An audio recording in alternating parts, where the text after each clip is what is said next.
Well, this is Dr. Young, and I'm going to go over your first week's assignments.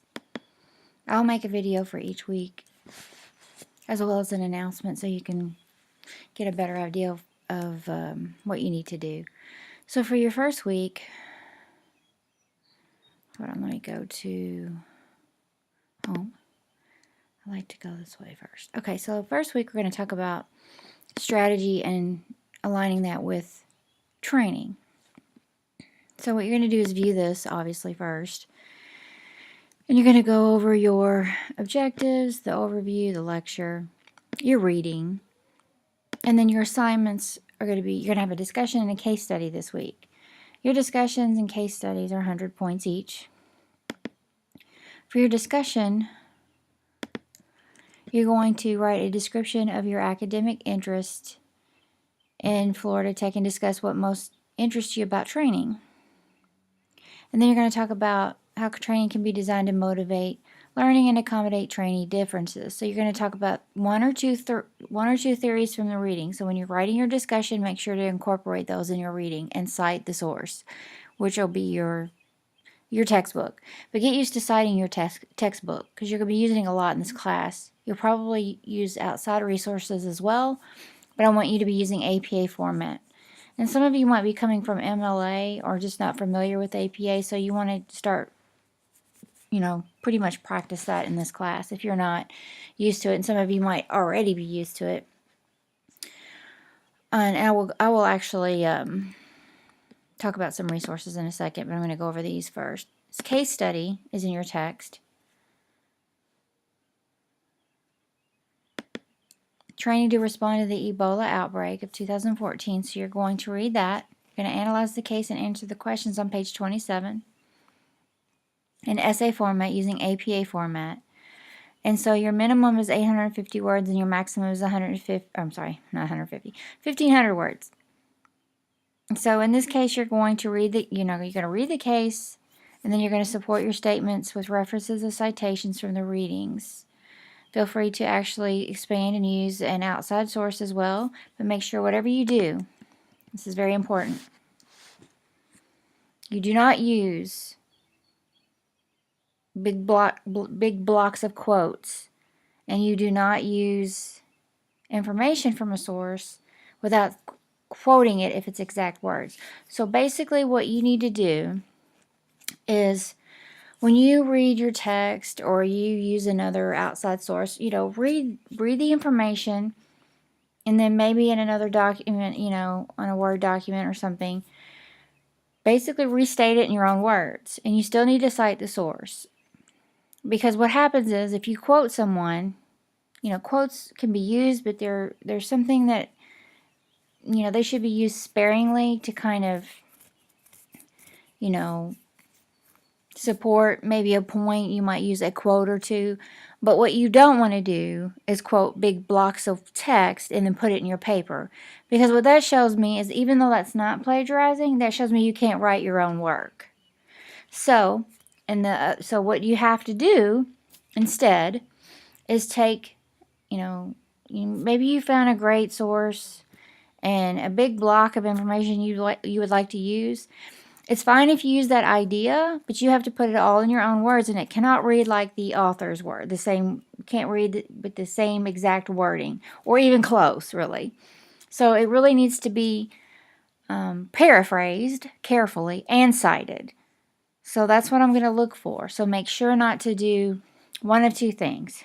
Don't use big blocks of quoted material and just stick it in your paper. Don't do that, because even though that's not plagiarizing, it's still showing me you can't write your own papers in your own words, in your own voice. And so you don't want to do that. And you also don't want to just take someone's words and don't, without quoting it and then presenting them as your own. That's just plagiarism. So here's the two things we want to avoid. If you have any questions about that, let me know, and I'll be happy to assist you with that. And that's what we're doing this week. So moving on to, if you're not real comfortable with APA format, I think this is a great resource here. And some of you might be very familiar with it already, but I It is definitely my favorite site to use. It's kind of formatted strangely. No, that's because it's not the right one. Okay. Go back here. And then, okay. So we're going to the OWL at Purdue. There's the APA guide. And this is what you would want to use, the APA guide.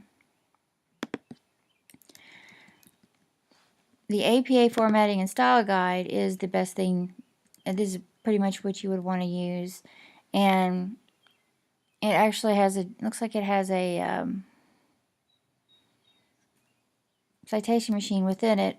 But it also has examples and templates. For example, if you want to cite this source, type of source, books, gives you a basic format, and it gives you an example.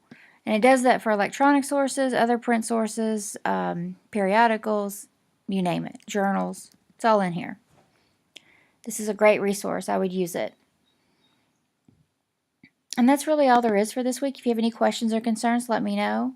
I have this practice where if you are writing a paper and you can complete it early and send it to me by Friday at 11:59 p.m., I will take a quick look at it. I won't tell you, I'm not going to grade it, but I'll say, okay, maybe you want to add this to that. Maybe you have a little bit more content you need. Maybe you need to correct some of your citations. Maybe there's another issue. I'll give you some quick feedback and turn it around to you so that you can submit it by Sunday at 11:59 p.m. Eastern Time. So that is something that I can do for you.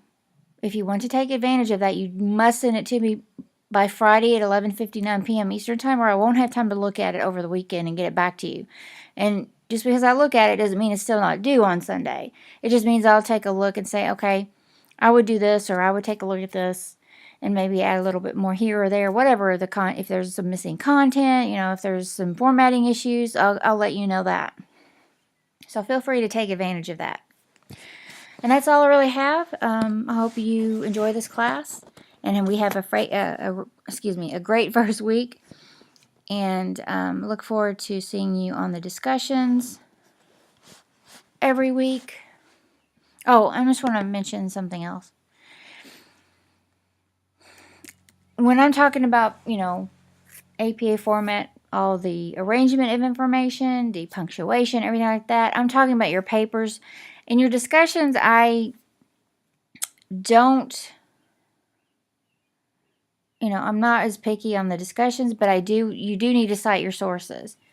I would like you to practice proper APA format in your discussions, but, I'm more, I'm not going to, if you get, if you got a missing period or something in there, for your discussions, I probably won't notice that or be taking off for that as much as the papers. So that's just one thing to consider.